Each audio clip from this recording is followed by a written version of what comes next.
박수로 하나님께 영광 올리겠습니다. 오늘 예배 가운데 주님의 놀라운 은혜와 축복이 여러분과 함께 하시기를 간절히 기도드립니다. 오늘 우리가 함께 은혜 받을 본문은 요나입니다. 요나는 선지자의 이름인 동시에 성경의 이름이기도 하죠. 커다란 물고기 뱃속에 3일간 들어가 있었다는 기적의 이야기 때문에 많은 성도분들이 또 우리 어린이들까지 많이 기억하고 있는 성경입니다. 그러나 요나서는 그 이야기 때문인지 많이들 알고 있는 것에 비해서 그 교훈에 대해서는 정확히 알려지지 않은 것 또한 사실입니다. 먼저 요나가 활동했던 배경은 북왕국 이스라엘이 막 망하기 직전이었습니다.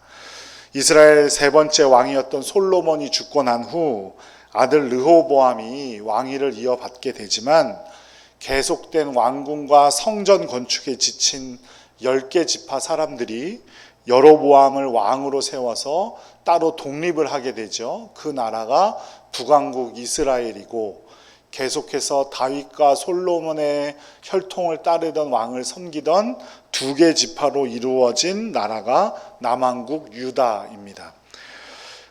이 두 나라는 똑같이 못했어요. 하나님을 제대로 믿지 않고 우상 숭배를 거듭하던 두 나라는 먼저 북왕국이 아시리아라는 나라에게 망하게 되고 남왕국 유다는 바벨론에게 멸망하게 됩니다. 그 요나의 배경이 이 북왕국 이스라엘이 아시리아에게 멸망하기 얼마 전의 이야기라는 거죠. 요나는 아밋떼의 아들이라고 기록하고 있죠. 그리고 아시리아의 수도였던 니느웨로 올라가서 회개의 복음을 전파하라는 하나님의 말씀을 듣게 됩니다. 그런데 순종했나요? 안 했나요? 안 했죠. 순종 안 하고 니느웨와는 정반대인 다시스로 가는 배를 타기 위해서 욥바라는 항구로 내려갔고 거기서 배를 탔는데 큰 폭풍을 만나게 되고 결국 바다에 버려져 큰 물고기 뱃속에서 3일간을 머물게 됩니다. 그렇다면 첫 번째 드는 의문은 왜 하나님께서 요나같이 하나님의 말씀도 제대로 듣지 않고 고집이 센 사람을 선지자에 세우셨을까? 그것도 그냥 그런저런 선지자가 아니고 12 선지자 중에 한 명으로 세우셨을까? 애초부터 하나님의 말씀을 잘 듣는 사람을 선지자로 세웠더라면 물고기 뱃속에 들어가고 큰 폭풍을 만나고 이런 소동이 없었을 텐데 하나님께서는 왜 요나를 선택하셨을까? 게다가 요나는 어떻게 합니까? 물고기 뱃속에서 3일 동안 있다가 나온 후에 두 번째 하나님의 말씀을 듣게 되죠. 그게 오늘 3장 1절 2절에 나와 있는 본문인데요. 똑같은 명령이었어요. 니느웨에 가서 회개의 복음을 전파해라. 그런데 그 요나가 말씀을 전하자 니느웨 사람들이 회개하고 돌아오게 돼요. 그러자 요나가 어떻게 합니까? 아니 어떻게 하나님 니느웨 사람같이 악한 사람들을 구원하실 수가 있냐고 하나님께 더 대듭니다. 자기가 회개하라고 해놓고 기뻐하지 않고 왜 그런 사람들을 구원하시냐면 하나님께 대들고 하나님께 따져요.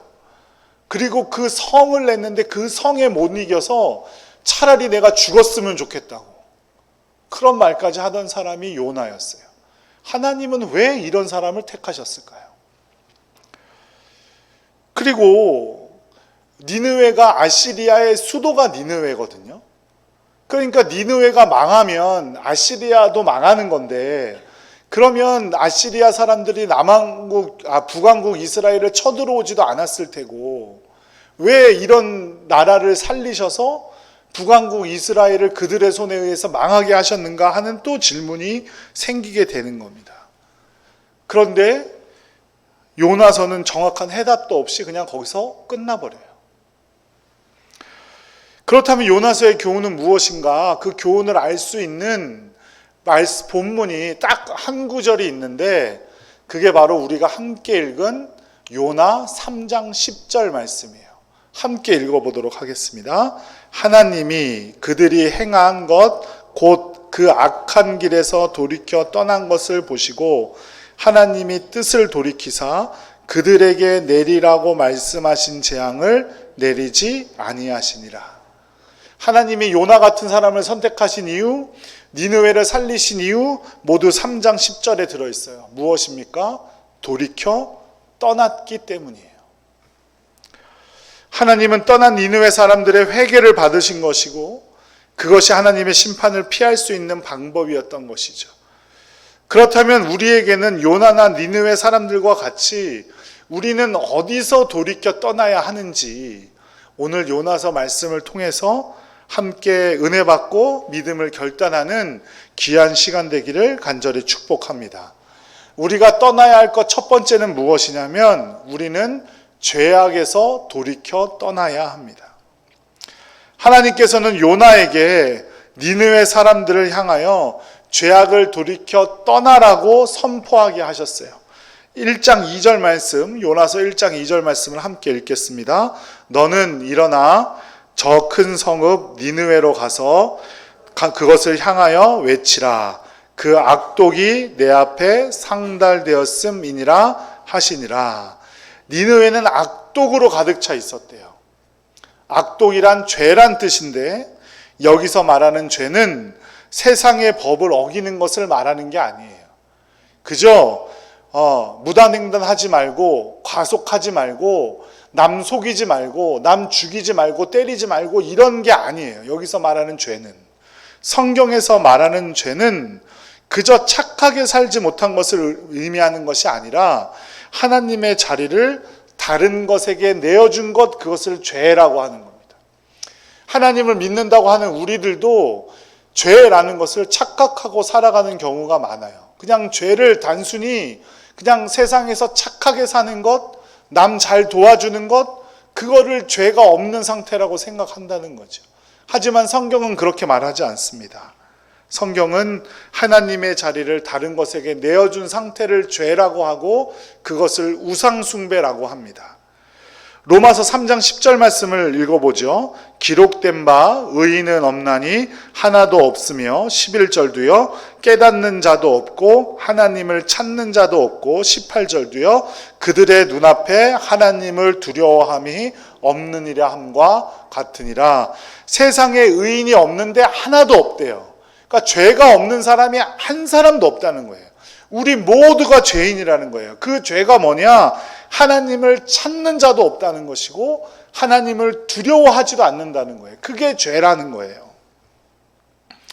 이 세상에 의인이 없는데 그래서 하나님을 찾는 자도 없고 하나님을 두려워하는 자도 없더라. 이것이 바로 죄다라고 말하는 겁니다.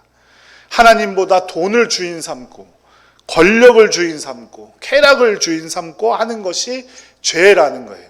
내 마음의 만족을 누리기 위해서 하나님을 믿는 척하는 거, 하나님을 두려워하지 않는 거, 그거 죄라는 겁니다. 성경에서는 그것을 또한 영적 간음이라고 불렀습니다. 하나님을 있는 그대로 섬기지 못하고 내가 원하는 하나님을 만들어내어 섬기려고 하는 것, 그거 죄라는 거예요. 우리는 교회 잘 나오고 헌금도 잘하면서 세상 속에서 착하게 살고 법 없이도 살 것처럼 살아가니까 우리는 죄가 없는 것처럼 느껴지십니까? 내가 너무 잘 믿고 있는 것 같으세요?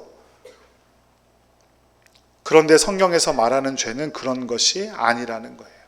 하나님을 온전히 섬기고 있지 않은 것이 바로 죄예요. 하나님보다 내가 더 중요하게 여기는 것, 죄예요. 하나님을 온전히 섬기지 못하는 것. 그러면서도 마치 우리는 엄청 신앙생활을 잘하고 있는 것처럼 아무렇지도 않게 살아가며 나는 하나님 믿고 있다고 떵떵거리며 살아가진 않으세요? 고린도전서 10장 31절 말씀 함께 읽겠습니다. 그런즉 너희가 먹든지 마시든지 무엇을 하든지 다 하나님의 영광을 위하여 하라. 우리의 삶이 먹든지 마시든지 하나님의 영광을 위해서 해야 돼요. 내 만족을 위해서 하면 안 돼요. 그게 바로 죄악에서 돌이켜 떠난 삶의 모습이에요. 예배당에서만 하나님 기억하고 정작 내 삶의 자리에서는 하나님을 잊어버리고 하나님과 아무런 상관없이 살아가는 삶, 그건 역시 죄예요. 우리의 삶의 자리에서도 하나님께 영광 올려드리며 죄악된 모습에서 돌이켜 떠나는 복된 성도님들 되시기를 간절히 축복합니다. 두 번째, 우리는 어디서 돌이켜 떠나야 하느냐? 말씀에 순종하지 않는 자세에서 돌이켜 떠나야 돼요. 요나서 1장 3절 말씀 함께 읽어보죠. 그러나 요나가 여호와의 얼굴을 피하려고 일어나 다시스로 도망하려 하여 욥바로 내려갔더니 마침 다시스로 가는 배를 만난지라.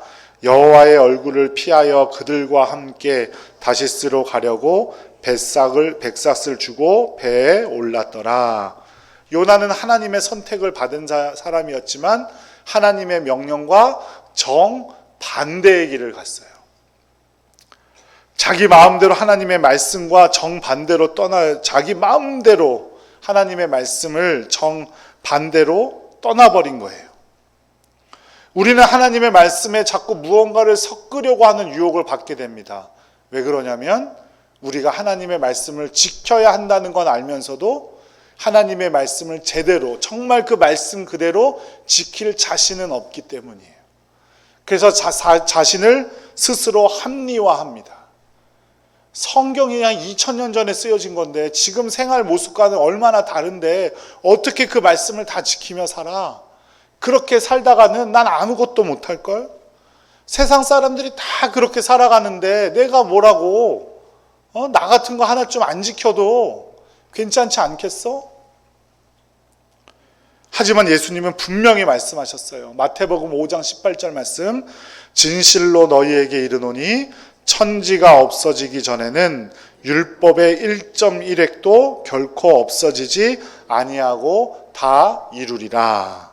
여기서 말하는 1.1획도 없어지지 않는다는 것은 하나님의 뜻이 반드시 이루어진다 이 말이에요. 요나의 모습을 보세요. 자기는 교만한 모습으로 하나님의 말씀에 순종하지 않고 다시스로 향하는 배를 탔지만 인간의 상상력으로는 정말 상상할 수도 없는 물고기 뱃속에서 3일을 견디다가 물고기가 뱉어서 이 땅에 나와서 어디로 갈 수밖에 없었어요?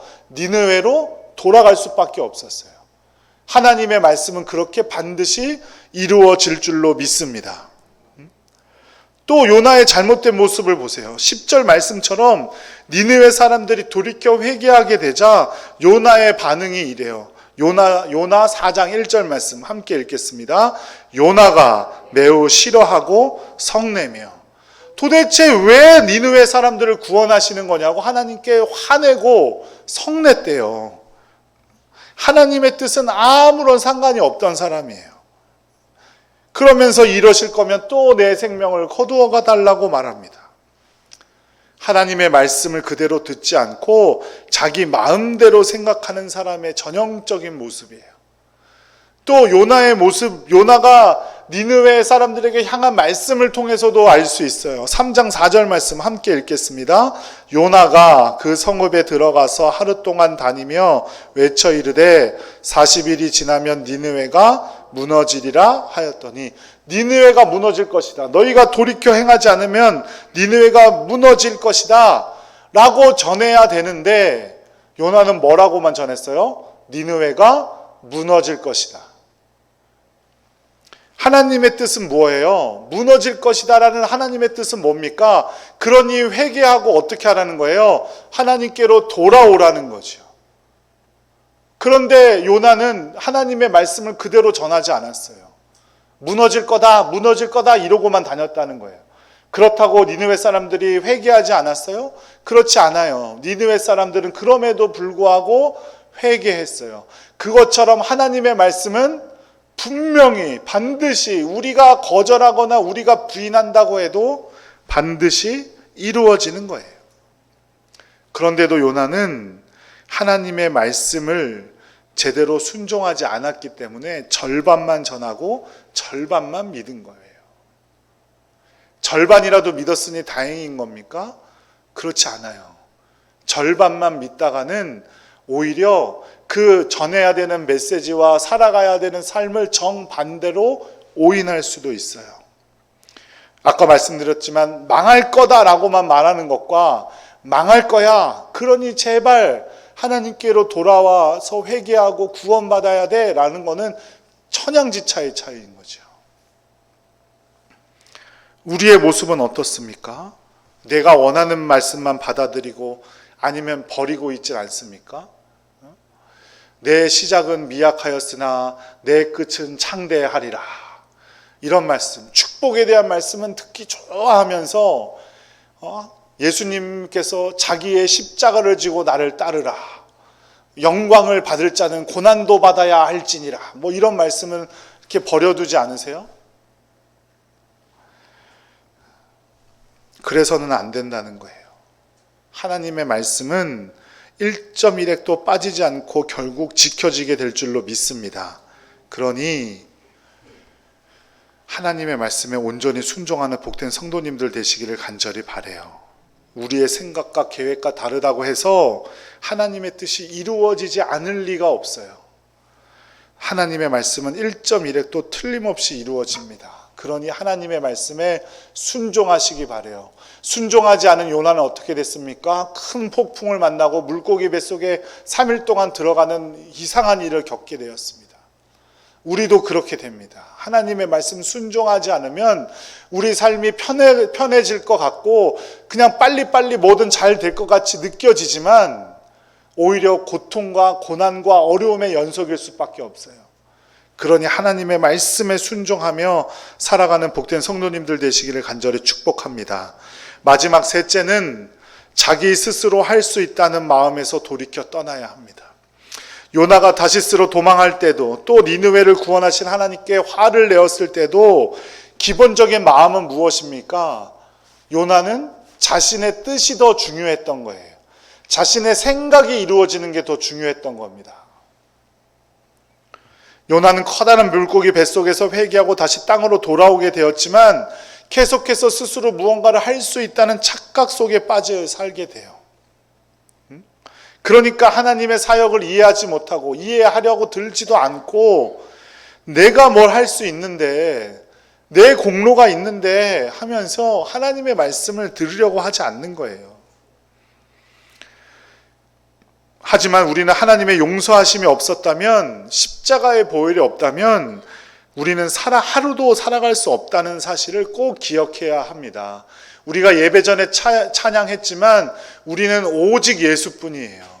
오직 예수의 은혜로 살아가는 겁니다. 예수의 은혜가 없다면 우리는 살 수 없는 사람들이에요. 그럼에도 불구하고 우리가 뭔가 조그만 일을 해내게 되니까 무언가 대단한 사람들이 된 것처럼 착각하고 내 생명이 하나님 손에 달려 있다는 사실도 잊고 살아가는 겁니다. 요나는 다시스로 도망가는 뱃속에서 큰 폭풍을 만났을 때 이렇게 말해요.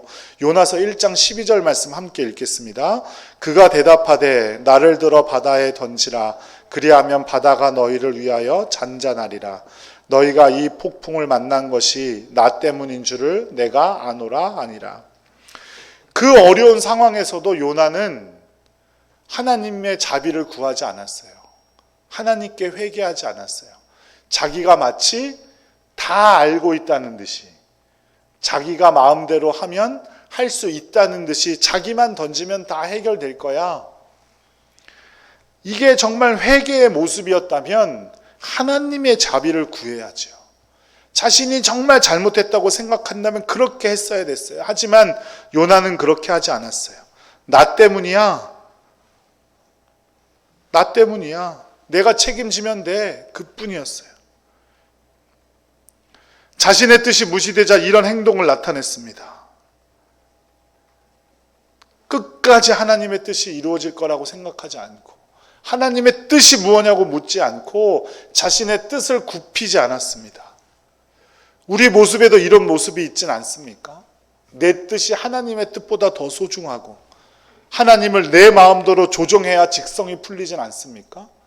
내 마음대로 이루어지지 않으면 어디 가서나 성을 내고 내 마음이 더 중요하고 하나님의 마음보다 내 마음을 앞세우고 내 계획이 중요하고 내 계획이 중요하니까 내 계획이 이루어지지 않으면 화가 나고 분을 참지 못하고 불평하고 원망하고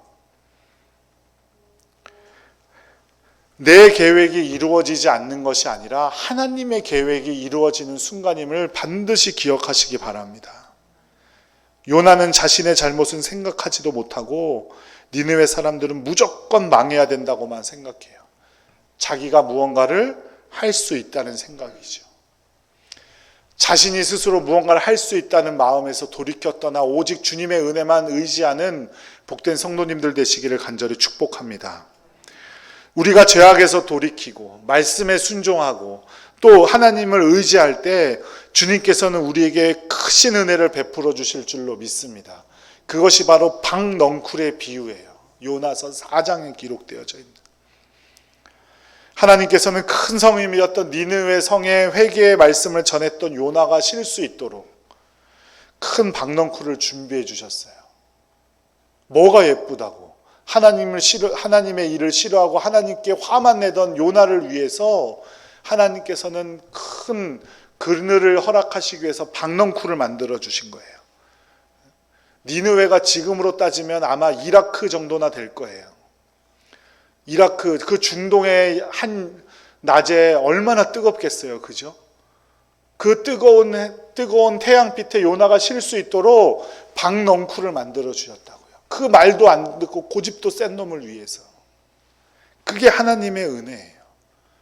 주님께서는 그 은혜를 우리에게도 베풀어 주실 줄로 믿습니다. 그런데 그 이튿날 하나님께서 걸레를 만들어서 박넝쿨을 갉아먹게 하셨어요. 해가 뜨자 뜨거운 해가 요나의 머리를 비추었어요. 얼마나 뜨거웠겠어요. 요나는 또 뭐라고 했는지 아세요? 내가 죽는 것이 낫겠습니다. 하나님을 향해 불평합니다. 이런 모습을 보시고 하나님께서는 요나에게 말씀하셨어요. 우리 요나 4장 10절과 11절 말씀 함께 읽겠습니다. 여호와께서 이르시되 내가 수고도 아니하였고 재배도 아니하였고 하룻밤에 났다가 하룻밤에 말라버린 이 박넝쿨을 아꼈거든. 하물며 이 큰 성읍 니느웨에는 좌우를 분변하지 못하는 자가 12만 명이요 가축도 많이 있나니 내가 어찌 아끼지 아니하겠느냐 하시니라. 박넝쿨 하나가 있다가 없어져도 이렇게 불평을 하면서 내가 지은 이 세상 사람들을 내가 구원하지 않을 수 있겠느냐. 이것은 니느웨 사람들을 향한 말씀이기도 하지만 요나를 향한 말씀이기도 하고 또 누구를 향한 말씀입니까? 저와 여러분을 향한 말씀이에요. 그리고 우리 모두를 향한 하나님의 말씀이란 말입니다. 한없이 부족하고 아직도 죄악에 붙들려 있고 너무나도 온전한 믿음을 갖지 못한 우리도 하나님께서는 우리를 아끼시고 구원하시고자 한다. 쉴 수 있는 쉼터를 만들어 주신다. 그것이 바로 하나님의 마음이라는 사실을 꼭 기억하시기 바랍니다. 우리가 돌이켜 떠나기만 하면 악한 니느웨 사람들을 구원하셨던 하나님의 은혜가 우리에게도 미쳐 우리를 구원하실 줄로 믿습니다. 아직도 요나와 같이 고집세고 말씀대로 살기를 부정하며 살고 계시진 않습니까? 돌이켜 떠나는 여러분들 되시기를 간절히 축복합니다. 돌이켜 떠날 때 하나님의 은혜가 우리와 함께 할 줄로 믿습니다. 우리 죄악 가운데서 순종하지 못하는 모습에서 또한 내 자신을 소중히 여기려는 마음에서 돌이켜 떠나는 여러분들 되시기를 간절히 바라요. 그 가운데 주님의 크신 은혜가 함께 할 줄로 믿습니다. 사랑하는 여러분, 요나서는 4장의 짧은 성경이지만 4장 내내 하나님의 자비로운 손길, 능력의 손길을 말하고 있어요. 요나의 주인공은 요나도 아니고 물고기 뱃속에서 3일 있다 나온 이야기도 아니에요. 요나서의 주인공은 모든 자비와 은혜를 한없이 베푸시는 우리 주님의 자비로운 손길인 줄로 믿습니다. 그 자비로운 손길을 누리고 싶으시다면 지금 여러분 삶에 익숙한 그 삶의 자리에서 돌이켜 떠나셔야 해요. 죄악에서 돌이켜 떠나고 말씀에 순종하지 않는 모습에서 돌이켜 떠나고 또 내 뜻만을 소중히 여겨서 내가 무언가를 할 수 있을 거라고 착각하는 그 생각에서 돌이켜 떠나야 합니다. 그럴 때 주님께서 우리에게 한없이 베풀어 주시는 놀라운 자비로운 손길을 경험하며 살아가는 은혜가 우리 가운데 풍성하게 넘칠 줄로 믿습니다. 기도하겠습니다.